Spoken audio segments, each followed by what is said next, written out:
T20 Kannada ವಾಹಿನಿಗೆ ಸ್ವಾಗತ. ಕಳಪೆ ಮಟ್ಟದ ಕಾಮಗಾರಿ ಕುರಿತು ಇಒ ಅಧಿಕಾರಿಗಳಿಗೆ ಕರ್ನಾಟಕ ರಕ್ಷಣಾ ವೇದಿಕೆ ವತಿಯಿಂದ ಹಾಗೂ ಭೀಮ್ ಆರ್ಮಿ ಕರ್ನಾಟಕ ಏಕತಾ ಮಿಷನ್ ವತಿಯಿಂದ ಆಸಂಗಿ ಗ್ರಾಮ ಪಂಚಾಯಿತಿ ಮುಂದೆ ಇಒ ಅವರಿಗೆ ಮನವಿಯನ್ನ ಸಲ್ಲಿಸಲಾಗಿದೆ. ಆಸಂಗಿ ಜೈನ ಸರ್ಕಲ್ದಿಂದ ಗ್ರಾಮ ಪಂಚಾಯಿತಿವರೆಗೆ ಪಾದಯಾತ್ರೆ ಮೂಲಕ ಪಂಚಾಯಿತಿ ಮುಂದೆ ಪ್ರತಿಭಟನೆ ಮಾಡಲಾಗಿದೆ. ಹೌದು ವೀಕ್ಷಕರೇ, ಇದು ಬಾಗಲಕೋಟೆ ಜಿಲ್ಲೆಯ ರಬಕೈಬನಹಟ್ಟಿ ತಾಲೂಕಿನ ಆಸಂಗಿ ಗ್ರಾಮದಲ್ಲಿ ಹಲವಾರು ಯೋಜನೆಗಳು ಜಾರಿಯಲ್ಲಿ ಇದ್ರೂ ಕೂಡ ಸಾರ್ವಜನಿಕರು ತಮ್ಮ ದುಃಖವನ್ನ ಟಿವಿ20 ಕನ್ನಡ ವಾಹಿನಿಯ ಮುಂದೆ ಹೇಳಿಕೊಂಡಾಗ ನಮ್ಮ ಟಿವಿ20 ಕನ್ನಡ ವಾಹಿನಿಯ ಬಾಗಲಕೋಟೆ ಜಿಲ್ಲಾ ವರದಿಗಾರ ದಿಲೀಪ್ ಕಾಂಬ್ಳೆ ಅವರು ಪ್ರತಿಭಟನೆಗೆ ಮುಂದಾದರು. ರಸ್ತೆ ಇಲ್ಲ, ಬೀದಿ ದೀಪ ಇಲ್ಲ, ಕೆಲವೊಂದು ಕಡೆ ಶೌಚಾಲಯ ಇಲ್ಲ, ಇನ್ನು ಕೆಲವು ಕಡೆ ನೀರು ಬರಲ್ಲ. ಎಂತಹ ಪರಿಸ್ಥಿತಿ ನೋಡಿ ವೀಕ್ಷಕರೇ, ಇನ್ನು ಎಲ್ಲಿದೆ ನಮ್ಮ ದೇಶ ಅಂತ ಬೇಜಾರಾಗುತ್ತೆ. ಗ್ರಾಮ ಪಂಚಾಯಿತಿಗೆ ಸರ್ಕಾರದಿಂದ 108 ಯೋಜನೆಗಳು ಜಾರಿಯಲ್ಲಿ ಇದ್ರೂ ಕೂಡ ಇದನ್ನ ತಿಂದು ತೆಗೆದ ಭೂಪರು ಇವರು. ಗ್ರಾಮವನ್ನ ಉದ್ಧಾರ ಮಾಡಲು ನಾವು ಆರಿಸಿಕೊಟ್ಟ ಪುಣ್ಯಾತ್ಮರು ಇವರು. ನಾಚಿಕೆ ಆಗ್ಬೇಕು ಇವರಿಗೆ. ಸಗಣಿ ತಿನ್ನುವ ಕೆಲಸ ಮಾಡಿದಕ್ಕೆ ಪಾಪ ಕಂಗಾಲದ ಹಳ್ಳಿಯ ಮುಕ್ತ ಜನ ಅಭಿವೃದ್ಧಿ ಕಾಣದೆ ಬಾಯಿ ಬಡ್ಕೋತಿದ್ದಾರೆ ಗ್ರಾಮದ ಸಾರ್ವಜನಿಕರು. ಅಧಿಕಾರಿಗಳಿಗೂ ಹಾಗೂ ವಾರ್ಡ್ ಮೆಂಬರ್ಗಳಿಗೂ ಹಿಡಿಶಾಪ ಹಾಕ್ತಾ ಇದ್ದಾರೆ ಗ್ರಾಮಸ್ಥರು. ಇಲ್ಲಿನ ಅಧಿಕಾರಿಗಳು ಹಾಗೂ ಸದಸ್ಯರು ಹಾಗೂ ಕೆಲವೊಂದಿಷ್ಟು ಗುತ್ತಿಗೆ ಆಧಾರದ ಮೇಲೆ ಕಾಮಗಾರಿ ನಿರ್ವಹಿಸ್ತಾ ಇರುವಂತಹ ಗುತ್ತಿಗೆದಾರ ಎಲ್ಲ ಬಂಡವಾಳ ಬಯಲಾಗುತ್ತೆ ಅನ್ನುವ ಭಯದಲ್ಲಿ ಉಡಾಫೆ ಉತ್ತರ ಕೊಡುತ್ತಿರುವ ನಮ್ಮ ವಾಹಿನಿಗೆ ಇವರ ಬಣ್ಣ ಬಯಲು ಮಾಡೋಕೆ ನಮ್ಮ ಟಿವಿ20 ತಂಡದವರು ಬೆನ್ನು ಬೆಳೆದ ಗ್ರಾಮ ಪಂಚಾಯಿತಿಯ ವತಿಯ ಗುತ್ತಿಗೆದಾರರು ಕಳಪೆ ಮಟ್ಟದ ಕಾಮಗಾರಿ ಮಾಡಿರುವ ಕೆಲಸವನ್ನ ನಮ್ಮ ತಂಡ ಕಾರ್ಯಾಚರಣೆ ಮಾಡಿ ನೋಡಿದಾಗ ಇವರ ಅಸಲಿ ಬಂಡವಾಳ ಗೊತ್ತಾಯಿತು. ನೋಡಿ ವೀಕ್ಷಕರೇ, ಹಳೆಯ ಶೌಚಾಲಯದ ಕಟ್ಟಡಕ್ಕೆ ಗಿಲಾಯಿ ಮತ್ತು ಪೇಂಟ್ ಮಾಡಿ 4 ರಿಂದ 5 ಲಕ್ಷ ಬಿಲ್ ತೆಗೆದುಕೊಂಡು ಮತ್ತು ಶಾಲಾ ಹಳೆ ಕಾಂಪೌಂಡ್ ಕಟ್ಟಡದ ಮೇಲೆ 2 ಫೂಟ್ ಕಟ್ಟಿ ಲಕ್ಷ ಬಿಲ್ ಎತ್ತಿದ ಗ್ರಾಮ ಪಂಚಾಯಿತಿಯವರು. ಇದನ್ನ ಕುರಿತು ಇಂದು ಎಲ್ಲಾ ಸಂಘಟನೆಗಳ ಒಕ್ಕೂಟದ ಮೂಲಕ ಗ್ರಾಮ ಪಂಚಾಯಿತಿ ಮುಂದೆ ಪ್ರತಿಭಟನೆ ಕೂಡ ಹಮ್ಮಿಕೊಳ್ಳಲಾಗಿದೆ. ನಮ್ಮ ಮನವಿಗೆ ಸ್ಪಂದಿಸಿದ ಸಹಾಯಕ ಕಾರ್ಯನಿರ್ದೇಶಕ ಅಧಿಕಾರಿಗಳು ಬಸವರಾಜ್ ಮುನ್ನೋಳಿ ಅವರು ಕಾಮಗಾರಿಗಳನ್ನ ಕುರಿತು ಪರಿಶೀಲನೆ ಮಾಡುವುದಾಗಿ ಕೂಡ ಭರವಸೆ ಕೊಟ್ಟಿದ್ದಾರೆ. ನಮ್ಮ ಕಡೆಗೆ ಏನಪ್ಪಾ ಅಂದ್ರೆ ಅಲ್ಲಿ ಇರ್ತಕ್ಕಂಥ ಜನರಿಗೆ ಸರಿಯಾದ ರಸ್ತೆ ಕಲ್ಪಿಸಿಕೊಡ್ಬೇಕು. ಆಮೇಲೆ ಏನ್ ಬಿಲ್ ತೆಗೆದಿದಾರಲ್ಲ ಸರಿಯಾಗಿ ಒಂದು ಕಾಂಪೌಂಡ್ ಮಾಡಿದೀನಿ, ಟಾಯ್ಲೆಟ್ ಬಾತ್ರೂಮ್ ಕಳಿಸಿದೀನಿ ಅಂತ ಎತ್ಕೊಂಡು ಇವ್ರು ಎಲ್ಲಿ ಏನೂ ಅಭಿವೃದ್ಧಿ ಮಾಡಿಲ್ಲ. ಹೆಸರಿಗೆ ಇವರು ಬಿಲ್ ತಗೊಳ್ಳುವಂತ ಕೆಲಸ ಮಾಡಿದ್ದಾರೆ. ಇಲ್ಲೇ ನೋಡ್ಬೇಕು, ಇಲ್ಲಿ ಬಸವಣ್ಣನ ಗುಡಿ ಹತ್ರ ಒಂದು ಏನು ಶೌಚಾಲಯ ನಿರ್ಮಿಸಿದ್ದಾರೆ ಇವರು. ಹಳೆ ಶೌಚಾಲಯಕ್ಕೆ ಇವ್ರು ಏನ್ ಮಾಡಿದ್ದಾರೆ, ಗಿಲಾಯಿ ಆಮೇಲೆ ಪೇಂಟ್ ಹಚ್ಕೊಂಡು ಅದನ್ನ ಬಿಲ್ ತೆಗೆದಿದ್ದಾರೆ ಇವರು. ಅದು ಒಂದಾಯ್ತು. ಆಮೇಲೆ ಕಾಂಪೌಂಡ್ ಬಿಲ್ ತೆಗೆದಿದ್ದಾರೆ 5,50,000 ರೂಪಾಯಿ. ಅಲ್ಲಿ ಯಾವುದೇ ರೀತಿ ಕಾಂಪೌಂಡ್ ಇಲ್ಲ. ಮೊದಲಿಗೆ ಕಾಂಪೌಂಡ್ ಏನಾಗಿದೆ, ಅಲ್ಲಿ 4 ಫೂಟ್ ಆಲ್ರೆಡಿ ಇದೆ ಅದು ಫಸ್ಟಿಗೆ. ಆ 4 ಫೂಟ್ ಮೇಡಲ್ಲಿ ಏನ್ ಮಾಡಿದ್ದಾರೆ, ಒಂದ್ 2 ಫೂಟ್ ಅಂದ್ರೆ ಒಂದ್ 2 ಲೈನ್ ಗೋಡಿ ಹಚ್ಕೊಂಡು ಅದಕ್ಕೂ ಬಿಲ್ ತಕೊಂಡಿದ್ದಾರೆ ಇವರು. ಮಾಹಿತಿ ಕೂಡ ನಾವು ಕೇಳಿದಾಗ ಕೊಟ್ಟಿರ್ತಕ್ಕಂಥ ಅವ್ರು ಕೊಟ್ಟಿರ್ತಕ್ಕಂಥ ಬಿಲ್ ತಕೊಂಡ ಈಗ ನಾವು ಎಲ್ಲೆಲ್ಲಿ ಬಿಲ್ ತಕೊಂಡಿದ್ದೀವಿ ಅಂದಿದ್ದಾರೆ, ಅದನ್ನೆಲ್ಲ ತೆಗೆದಿದ್ದೀವಿ ನಾವು. ತೆಗೆದು ನಾವು ಇವ್ರು ಏನೇನು ಕೆಲಸ ಮಾಡಿದ್ದಾರೆ, ಎಲ್ಲೆಲ್ಲಿ ಅಭಿವೃದ್ಧಿ ಮಾಡಿದ್ದಾರೆ ನಾವು ಹೋಗಿ ಏನು ಎಳೆಷ್ಟು ಅಭಿವೃದ್ಧಿ ಆಗಿಲ್ಲ. ಇಲ್ಲಿ ನಮಗೆ ಅಭಿವೃದ್ಧಿ ಅಧಿಕಾರಿಗಳು ಅಂತ ಇರ್ತಾರೆ, ಅವ್ರು ಮಾತಾಡ್ಬೇಕು. ನಮ್ಗೆ ಏನೋ ಒಂದು ಯಾರೋ ಸಾರ್ವಜನಿಕರನ್ನು ಬಂದು ಒಂದು ಪ್ರಶ್ನೆ ಮಾಡಿದ್ರೆ ಅಲ್ಲಿ ಇರ್ತಕ್ಕಂಥ ಅಭಿವೃದ್ಧಿ ಅಧಿಕಾರಿಗಳು ನಮಗೆ ಸರಿಯಾದ ರೆಸ್ಪಾನ್ಸ್ ಮಾಡಬೇಕು. ಅಭಿವೃದ್ಧಿ ಅಧಿಕಾರಿಗಳು ಅವತ್ತು ಏನಾಯ್ತು ಅಂದ್ರೆ ಅವತ್ತು ತಲೆ ಕೈ ಹಚ್ಕೊಂಡು ಕೂತ್ಬಿಟ್ರ ಅವ್ರು. ಏನಪ್ಪ ಏನಾಯ್ತು ಇವತ್ತು ಅಂತ ಹೇಳ್ತಿಕೊಂಡು ಅಲ್ಲಿ ಮಾತಾಡಿದವ್ರನ್ನೇ ಬೇರೆ. ಯಾಕಂದ್ರೆ ನಾವು ಕೇಳ್ತಾ ಇರೋ ಪ್ರಶ್ನೆಗೆ ಬೇರೆದವ್ರು ಉತ್ತರ ಕೊಡ್ತಾ ಇದಾರೆ ಅಲ್ಲಿ. ಯಾಕೆ ಇಲ್ಲಿ ಇರ್ತಕ್ಕಂಥ PDO ಅದೇನು ಸಂಬಂಧ ಇಲ್ವಾ ಅಥವಾ ಏನ್ ಗೊತ್ತಿಲ್ವಾ ಅಥವಾ ಏನಂತ ಅರ್ಥ ಆಗ್ಲಿಲ್ಲ ನಮಗೆ.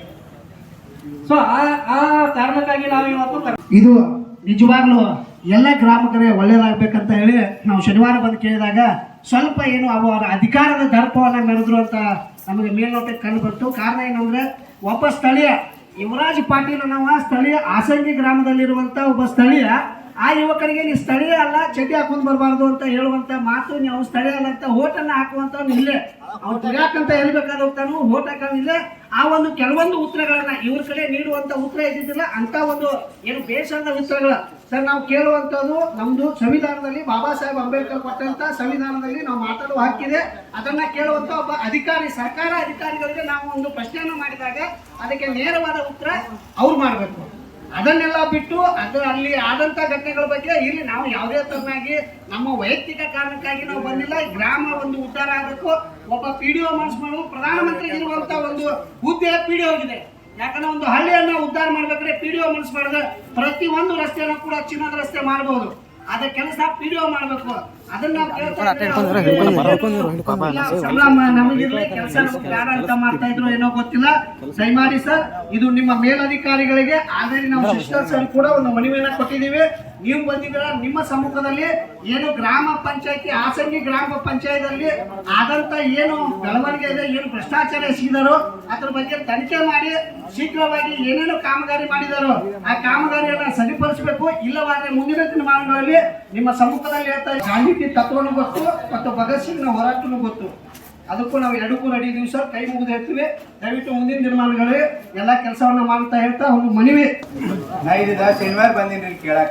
ಏನ್ ಕೇಳಕ್ ಬಂದ್ರೆ ನಮ್ಮ ಪಂಚಾಯತಿಂದ ನಮ್ಮ ಹಸ್ರಪ್ಲಕ್ಕ ಹೋಗಕ್ ಹಾದಿ ಯಾವ್ದ್ರಿ, ಅದಕ್ಕೆ ಕರೆಂಟ್ ಎಲ್ಲಿ ಐತೆ ಅಂತ ಕೇಳಾಕ್ ಬಂದಿದ್ರಿ. ಕೇಳಾಕ್ ಬಂದಿರೋದು ನೀ ಕೇಳುವಂಗಿಲ್ಲ ಅಂತಂದ್ರ ನೀ ಮೂಲತಃ ಇಲ್ಲ ಮಾಲ ನೀ ಕೇಳಬೇಡಂದ್ರಿ. ನಾವು ಹುಟ್ಟಿ ಬೆಳೆದ್ರೆ ಇಲ್ಲೇ ನಂದು ಇಲ್ಲೇ ಸಾಲಿ ಆಗೈತಿ, ನಾ ಇಲ್ಲೇ ಹುಟ್ಟಿನಿ ಇಲ್ಲೇ ಬೆಳೆದೀನಿ. ನಾವು 30 ವರ್ಷ ಆಯ್ತು ಇಲ್ಲೇ ವಾಸದೇನ್ರ, ನಾನು ಓಟ್ ರೈಟಿಂಗ್ ಇಲ್ಲೇ ಐತಿ. ಆಮೇಲೆ ಪಿ ಡಿ ಅವ್ರಿಗೆ ಕೇಳಾಕ್ ಬಂದ್ರೆ ಪಿ ಡಿ ಅವ್ರು ಬಿಟ್ಟರು ಯಾರಿಗೆ ಶಂಕನವ್ರು ಅವ್ರ ಅಧ್ಯಕ್ಷರು ಅದಾರಿಲ್ರಿ, ಅವ್ರು ಬಂದ್ರಿ ಏನಂತಾರು ನೀನು ಸಂಬಂಧ ಇಲ್ಲ ಕೇಳಬೇಡ ಅಂತಾರೆ. ಅದಕ್ಕೆ ನಾ ಎಲ್ಲೇ ಮಾಡೋದು ಗೊತ್ತಾಗತ್ತು.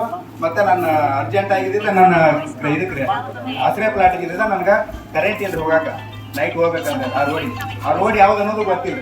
ಒಬ್ರು ಕೇಳಿದ್ರೆ ಒಂದು ಬೇರೆ ರೋಡ್ ತೋರಿಸ್ತಾರೆ. ಆ ರೋಡ್ ಯಾವ್ದ ಮತ್ತೆ ಆ ರೋಡಿಗೆ ಕರೆಂಟ್ ವ್ಯವಸ್ಥೆ ಆಗ್ಬೇಕು. ಅವ್ರಿಗೇನು ಹೇಳಕ್ಕೆ ದಿಲೀಪ್ ಅವ್ರಿಗಾಗಿರ್ಬೋದು, ಗುರು ಅವರಿಗಾಗಿರ್ಬೋದು, ಇನ್ನೋರು ಅವ್ರನ್ನ ನೋಡಿದ್ದಿಲ್ಲ ನಾನು ಅನ್ನೋದು. ಅದಕ್ಕೆ ಅವ್ರಿಗೆ ಬಿಡ್ರಿ ಇನ್ನೇನು ನೋಡು ನಾವು ಇದನ್ನು ಮಾಡೋಣ ಅಂತ ಹೇಳಕತ್ತಿದ್ವಿ. ಎಸ್ಕಾಮ್ ಈಗಾಗಲೇ ಹೇಳಿದ್ರು ಅವರು ಬಳುಚೂರು ಹುಚ್ಚಿಗಿಡ ಅಥವಾ SMW ಘಟಕದಿಂದ ವಾಸರಿ ಕಾಲನಿಯವರೆಗೆ ರಸ್ತೆಗೆ ವಿದ್ಯುತ್ ಇಲ್ಲ, ಅಲ್ಲಿ ತಿರುಗಾಡೋ ತೊಂದರೆ ಆಗ್ತೈತಿ, ಅದನ್ನ ಮನವಿ ಕೊಡಕ್ ಬಂದಿದ್ರು. ಈಗಾಗಲೇ ನಾವು ಬರೋಕ್ಕಿಂತ ಪೂರ್ವದಲ್ಲಿ ಒಂದು ಜಿಡ್ಡಿ ಹಾಸಂಗಿ ಗ್ರಾಮದ ಜಿಡ್ಡಿಯಿಂದ ಹಸರೆ ಕಾಲಿಗೆ ಹೋಗುವ ರಸ್ತೆಗೆ ವಿದ್ಯುತ್ ಕಂಬಗಳನ್ನು ಅಳವಡಿಸ್ಯಾರು, ತಂತಿಗಳನ್ನ ಹಾಕಿಲ್ಲ ಅಂತ ಅದು ಒಂದು ಕೇಳಿದ್ದೆ. ಅದು ಕಂಬಗಳಿಗೆ ತಂತಿ ಹಾಕಿದ್ರಪ್ಪ ಅಂತಂದ್ರ ನಾವು ಬಲ್ಬ್ಗಳನ್ನು ಅವ್ರಿಗೆ ಈಗಾಗಲೇ ಯಾರ ಪತ್ರಕರ್ತರಾಗಿರಬಹುದು, ಗ್ರಾಮಸ್ಥರಾಗಿರಬಹುದು, ನಾ ಬತ್ತವ್ರು ಕೂಡಿಸಿ ಕೂಡ ನಾನು ಸ್ಪಂದನೆ ಮಾಡುತ್ತಾ ಇಲ್ಲಿವರೆಗೆ ನಾವು ಅವ್ರಿಗೆ ಸಹಕರಿಸಿದ್ದೀನಿ. ಇದರಲ್ಲಿ ಯಾರಾದ್ರಿಗೆ ತೊಂದರೆ ಮಾಡಿದ್ರ ಏನಾದ್ರೂ ಆಗಿದ್ರ ನಾನು ಮತ್ತೊಮ್ಮೆ ಅವರಲ್ಲಿ ಕ್ಷಮೆ ಕೋರ್ತೀನಿ ಹೊರತು ಅವ್ರ ವಿರುದ್ಧಾಗಿ ಇವ್ರಿಗೆ ನಾ ಮಾಡೀನಿ ಇವ್ರು ಮಾಡಿದ್ದೆ ಅಂತ ನನ್ನ ವೈಯಕ್ತಿಕವಾಗಿ ನಾನು ಹೇಳ್ಕೊಳ್ಳಂಗಿಲ್ಲ. ಆಮೇಲೆ ಅವ್ರ ಕೆಲಸಗಳು ಯಾವ ಕೆಲಸಗಳಾಗಿದ್ರು ಗ್ರಾಮ ಪಂಚಾಯತಿ ಕಮಿಟಿಯಿಂದ ನಾವು ಗ್ರಾಮದ ಅಲ್ಲಿ ಒಂದು ವಾರ್ಡ್ ಸಭೆಗಳಲ್ಲಿ ಗ್ರಾಮ ಸಭೆ ಕರೆದು ಮತ್ತು ಅದನ್ನು ಸಾಮಾನ್ಯ ಸಭೆಗಿರುವ ಆದ್ಯತೆ ಮೇರೆಗೆ ನಾವು ಕ್ರಿಯಾಜನೆ ತಯಾರಿಸಿಕೊಂಡು ಈಗಾಗಲೇ ಕೆಲಸಗಳನ್ನ ಪ್ರಾರಂಭ ಮಾಡಿದ್ರು. 2022-23 ಈಗಾಗಲೇ ಏನು ಹೇಳಿದ್ರು 15 ಹಣಕಾಸಿನಾಗ ಅದ್ರ ಕೆಲಸಗಳದ್ರ ಬಗ್ಗೆ ಈಗ ಆದಂತ ಕೆಲಸಗಳದ್ರ ಅದ್ರ ಬಗ್ಗೆ ನಾನು ಸಾಕಷ್ಟು ಅದ್ರ ಚರ್ಚೆ ಆಗೈತಿ. ಈಗ ಆದ್ರೆ ಅದು ಏನಿದ್ರು ನಾನು ಅವ್ರು ಕೂಡ ಸ್ಪಂದನೆ ಮಾಡಿ ಸರಿಪಡಿಸಿ ಕೊಡುವಂತ ವ್ಯವಸ್ಥೆಯನ್ನು ನಾವು ಮಾಡಿಕೊಡ್ತು. ಜನರಿಗೂ ಸಹಿತ ಅದನ್ನ ಅನುಕೂಲ ಮಾಡಿಕೊಡ್ತು.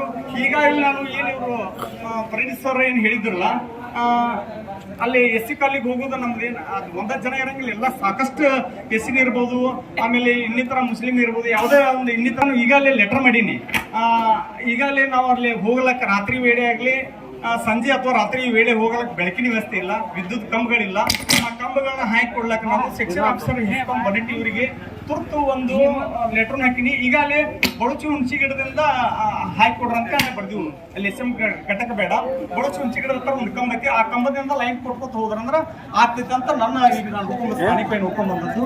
ಈಗಾಗಲೇ ಏನು ಆಸಂಗ್ರಾಮದ ಈಗ ಜಿಡ್ಡಿ ರಸ್ತೆಯಿಂದ ಏನು ಲೈನ್ ಹಾಕಿದ್ರು ಬರಂಗಿಲ್ಲ, 2 ಲೈನ್ ಹಾಕಿದ್ರು ಬರಂಗಿಲ್ಲ, ಅದನ್ನ ಅಳವಡಿಸಿಕೊಡ್ರಿ ಅಂತ ಹೇಳಿ ಈಗ ಇವತ್ತು ನಾನು ನಿನ್ನೆ ಸೋಮವಾರದಿಂದ ಲೆಟರ್ ಮಾಡಿದ್ವಿ ಹೋಗೋ ಟೈಮ್ಕ. ಅದನ್ನ ಇವತ್ತ ತಾವು ಇದ್ರ ಬಗ್ಗೆ ನಮ್ಮ ಟಫಾಲ್ ಮಾಡ್ಬೇಕಂತ ಹೇಳಿ ಒಂದು ರಿಜಿಸ್ಟ್ರಿ ಮುಖಾಂತರ ನಾನು ಮಾಡಿದ್ವಿ. ಅದನ್ನ ಇವತ್ತು ನಾನು ಸ್ವತಃ ಹೋಗಿ ನಮ್ಮ ಮೆಂಬರ್ ಅಧ್ಯಕ್ಷರನ್ನ ಕರ್ಕೊಂಡು ಅದ್ರ ಬಗ್ಗೆ ನಾವು ಪ್ರಯತ್ನ ಮಾಡಿ ಅವ್ರು ಕೂಡ ಇಂಥವೆಲ್ಲ ಅದಕ್ಕೆ ಮಾಡ್ಲಿಕ್ಕೆ ನಾನು ಸಹಕರಿಸ್ತೀನಿ. ಇವು ಯಾವ ಕೆಲಸಗಳಾಗ್ಯಾವಲ್ಲ ತಮ್ಮ ಗ್ರಾಮ ಸಭೆ ಮುಖಾಂತರ, ವಾರ್ಡ್ ಸಭೆ ಮುಖಾಂತರ, ಸಾಮಾನ್ಯ ಸಭೆ ಮುಖಾಂತರ ಇನ್ನೇನು ಆಗ್ತಾ ಜನರನ್ನು ತಿಳಿಸಿ ಹೇಳಿಸಿ ಕೆಲಸಗಳನ್ನು ಮಾಡಿಕೊಡುವಲ್ಲಿ ನಾನು ಸಹಕರಿಸ್ತೀನಿ. ಸರ್, ಒಂದು ನೀವು ಸರ್ ನೀವು ಸ್ಪಷ್ಟವಾಗಿ ಹೇಳಿ ದಯವಿಟ್ಟು ರೋಡ್ ಮಾಡ್ತಾನಂದ್ರೆ ಅದಕ್ಕೆ ನಾವು ಬಹಳ ಸಮ್ಮತಿ ಐತಿ. ದಯಮಾಡಿ ಶೀಘ್ರ ಅದಕ್ಕೆ ತಮಗೆ ಹೇಳಿದ್ರೆ ದಿಲೀಪ್ ಅವ್ರು ನೋಡಿರ್ಬೋದು, ತಾವು ನೋಡಿರಿ. ನಾನು ಲಿಸ್ಟ್ ಮನ್ನಿ ಶನಿವಾರದನ ಅದನ್ನ ಸಂಜಿತನ ಮುಂಜಾನೆ ಸಂಜಿತನ ಗ್ರಾಮದಲ್ಲಿ ಇರುವಂತ ಹಿರಿಯರು ನಾವು ಕೂಡಿ ಪಟ್ಟಿ ಮಾಡಕತ್ತಿದ್ದು. ಅದರಲ್ಲಿ ಈಗಾಗಲೇ 1 ಕೋಟಿ ಆಗಿರ್ಬೋದು, 2 ಕೋಟಿ ಆಗಿರ್ಬೋದು, ಒಂದು ಕರಡು ಯೋಜನೆ ತಯಾರು ಮಾಡಿ ಕೊಡ್ರಂತ ನಮ್ಮ ತಾಲೂಕು ಆಫೀಸರ್ ಪ್ರಕಾರ ನಾನು ತಿರುಗಾಡಿ ಎಲ್ಲ ಮಾಡ್ಕೊಂಡು ಬರಕತ್ತೀನಿ. ಏನಾದ್ರೂ ಅದಕ್ಕೆ ತಾವು ಸಹಕರಿಸಬೇಕು. ಇದೇನು ಅವ್ಯವಹಾರ ಆಗಿತ್ತು ಅಂತೀರಿ, ಸಾಹೇಬ್ರಿಗೆ ಕೊಟ್ಟಿದ್ರಿ, ಅದ್ರ ಬಗ್ಗೆ ಅವರು ಪರಿಶೀಲನೆ ಮಾಡ್ತಾರೋ. ನಾವು ಇನ್ನು ಮುಂದೆ ಯಾವುದೇ ಈ ತರ ಆಗಲ್ಲಂಗ ಅನಿಸಿಕೆ ಮಟ್ಟಿಗೆ, ಯಾಕಂದ್ರೆ ಈಗಾಗಲೇ ಕೆಲಸ ತಂದಿರ್ತಾರ ಅವ್ರ, ನಾವು ಆ ಟೈಮ್ಗೆ ಬಂದಿರ್ತೀವಿ, ಕೆಲಸ ಮಾಡಕತ್ತಿರ್ತಾರೋ, ಬಿಲ್ ಇದು ಮಾಡಿರ್ತೀವಿ. ಅದಕ್ಕೆ ಸ್ವಲ್ಪ ಏನೋ ಹೆಚ್ಚು ಕಡಿಮೆ ಆಗಿದ್ರು ತಾವು ಇದಕ್ಕೆ ಇನ್ನು ಯಾವ ಕೆಲಸಗಳಿದ್ರು ತಮ್ಮ ಸಲಹೆಗಳನ್ನು ತಗೊಂಡು ಕೆಲಸ ನಿರ್ವಹಿಸಿ ಮಾಡ್ತೀನಿ ಅಂತ ತಮ್ಮಲ್ಲಿ ವೇದಿಕೆ ಮುಖಾಂತರ ತಿಳಿಸುತ್ತಾ ಈ ಮನವಿಯನ್ನು ನಾವು ಸ್ವೀಕರಿಸಿ ಮಾಡಿ ತಮಗೆ ಧನ್ಯವಾದಗಳು ಅರ್ಪಿಸ್ತೀನಿ. Thank you sir, thank you. ಇವಾಗ ತಾನೇ ನೋಡಿದ್ರೆ ಕೆಚ್ಚದ ಕನ್ನಡಿಗರು ಆಸಂಗಿ ಗ್ರಾಮದ ಸಹಸ್ರಾರು ಯುವಕರು ಹಾಗೂ ಹಿರಿಯ ನಾಗರಿಕರು ಪ್ರತಿಭಟನೆಯಲ್ಲಿ ಭಾಗಿಯಾಗಿದ್ದರು. ಇಂತಹ ಕಳಪೆ ಮಟ್ಟದ ಕಾಮಗಾರಿಯನ್ನ ಮಾಡಿದ ಹಾಗೂ ಹಲ್ಲೆಗೆ ಮುಂದಾದ ಗುತ್ತಿಗೆದಾರ ಪರವಾನಗಿಯನ್ನ ರದ್ದು ಮಾಡಬೇಕು. ಮುಂಬರುವ ಕಾಮಗಾರಿಗಳನ್ನ ಸ್ಥಳೀಯ ಗ್ರಾಮಸ್ಥರಿಗೆ ಕೊಡಬೇಕು ಮತ್ತು ಗ್ರಾಮದ ಅಭಿವೃದ್ಧಿಯನ್ನ ಇನ್ನು ಹೆಚ್ಚಿಗೆ ಮಾಡಬೇಕು ಎಂಬುದು ಈ ಹೋರಾಟದ ಮುಖ್ಯ ಉದ್ದೇಶವಾಗಿರುತ್ತೆ. Dileep Kamble, TV20 Kannada news, Bagalkote. ಕನ್ನಡಿಗರ ಮೆಚ್ಚಿನ ನಿಮ್ಮ TV20 ಕನ್ನಡ ವಾಹಿನಿ ಇದೀಗ ಟಿವಿಯಲ್ಲಿ ಲಭ್ಯ. ಕರ್ನಾಟಕ ಮತ್ತು ದೇಶ ವಿದೇಶದ 360 ಡಿಗ್ರಿ ಸುದ್ದಿ ವಿವರವನ್ನ ಪಡೆಯುವುದಕ್ಕೆ TV20 ವಾಹಿನಿಯನ್ನು ಲೈಕ್ ಮಾಡಿ, ವಿಡಿಯೋಗಳನ್ನು ಶೇರ್ ಮಾಡಿ, ಕಮೆಂಟ್ ಮಾಡಿ, ಸಬ್ಸ್ಕ್ರೈಬ್ ಮಾಡಿ. HCN ಕೇಬಲ್ 842 ನಂಬರ್ನಲ್ಲಿ ಹುಕ್ಕೇರಿ ತಾಲೂಕು ಹಾಗೂ ಸಂಕೇಶ್ವರದ ಸುತ್ತಮುತ್ತಲಿನ ಹಳ್ಳಿಗಳಲ್ಲಿ ಲಭ್ಯ. PCN ಕೇಬಲ್ 129 ನಂಬರ್ನಲ್ಲಿ ಹಾರುಗೆರೆ ಸುತ್ತಮುತ್ತಲಿನ ಹಳ್ಳಿಗಳಲ್ಲಿ ಲಭ್ಯ. ರಾಯಬಾಗ್ ಡಿಜಿಟಲ್ ಚಾನೆಲ್ ಕೇಬಲ್ 80ನೇ ನಂಬರ್ನಲ್ಲಿ ರಾಯಬಾಗ ತಾಲೂಕಿನ ಸುತ್ತಮುತ್ತಲಿನ ಹಳ್ಳಿಗಳಲ್ಲಿ ಲಭ್ಯ. UDCN ಕೇಬಲ್ ನೆಟ್ವರ್ಕ್ ಉಗಾರ ಸುತ್ತಮುತ್ತಲಿನ ಹಳ್ಳಿಗಳಲ್ಲಿ ನಿಮ್ಮ TV20 ಕನ್ನಡ ವಾಹಿನಿಯೂ ಲಭ್ಯ.